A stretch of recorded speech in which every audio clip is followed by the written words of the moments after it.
Katniss and Peter won the Hunger Games. They got their crowns, they got their train home, they got their cheering crowd. And President Snow watched all of it and left the room seething. Because here's what most people miss. The moment Katniss lifted those berries, she didn't just win a competition. She accidentally started a revolution she had no idea was coming. Welcome back to Movizo, where we go deeper than the surface. Today we're inside the ending of the original Hunger Games film. Not a recap, not a summary. We're looking at what that ending is actually doing underneath everything you already know, and why one small act with a handful of berries set an entire nation on fire. Let's get into it. Here's the layer most people skip past. Katniss didn't intend to defy the Capitol. She wasn't making a political statement. She wasn't thinking about rebellion or revolution or what her actions meant on a national scale. She was trying to save Peter, that's it. One girl, one decision, completely personal. But the Capitol didn't see it that way, and neither did the districts. That gap between what Katniss intended and what the world received is the entire engine of everything that follows, and the film plants this quietly but precisely throughout its final act.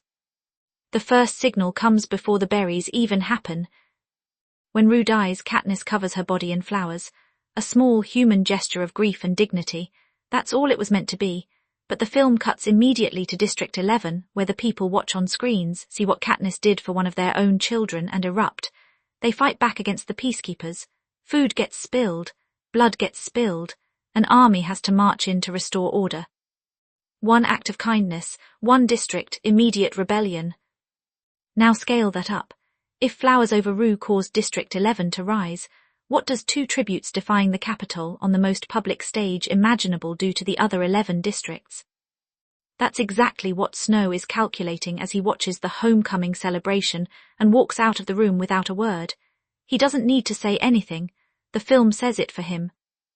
Then there's Seneca Crane. The head game maker is escorted by armed guards into a locked room, and inside that room is a bowl of nightlock berries. The Capitol's message is cold and precise. You let her show us up, and now you pay the same price she tried to threaten us with. The Capitol isn't just angry, it's afraid, and afraid powers are the most dangerous kind. This is where the ending reveals its real sophistication. The film has spent 2 hours building Katniss as a survivor, someone reacting to circumstances, not creating them. She volunteers for Prim, she aligns with Rue, she finds Peter, she uses the berries. Every major decision is driven by love or desperation, never ideology. But the world doesn't care about her intentions. It only sees her actions, and her actions look like defiance, deliberate, public, humiliating defiance of the most powerful institution in Panem. Haymitch understands this before Katniss does. His warning on the train isn't gentle, he's telling her that the performance isn't over. It will never be over. The besotted schoolgirl act isn't optional. It's survival. Because if the Capitol decides she was making a political statement rather than a lovesick gesture, she's already dead. Here's my read on what the ending is really saying.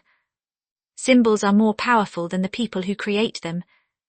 Katniss didn't choose to become a symbol of rebellion. The districts chose her.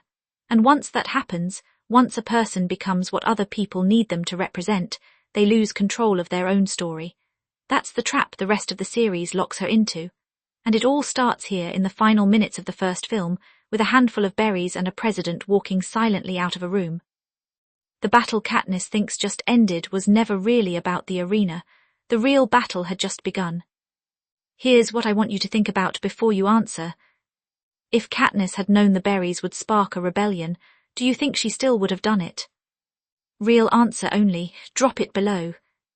The original Hunger Games ending is smarter than it gets credit for. It doesn't just close a story, it quietly opens one that's much larger and much darker than anything the arena contained. Subscribe to Movizo if this breakdown added something to how you see the film. We do this for every story worth pulling apart. See you in the next one.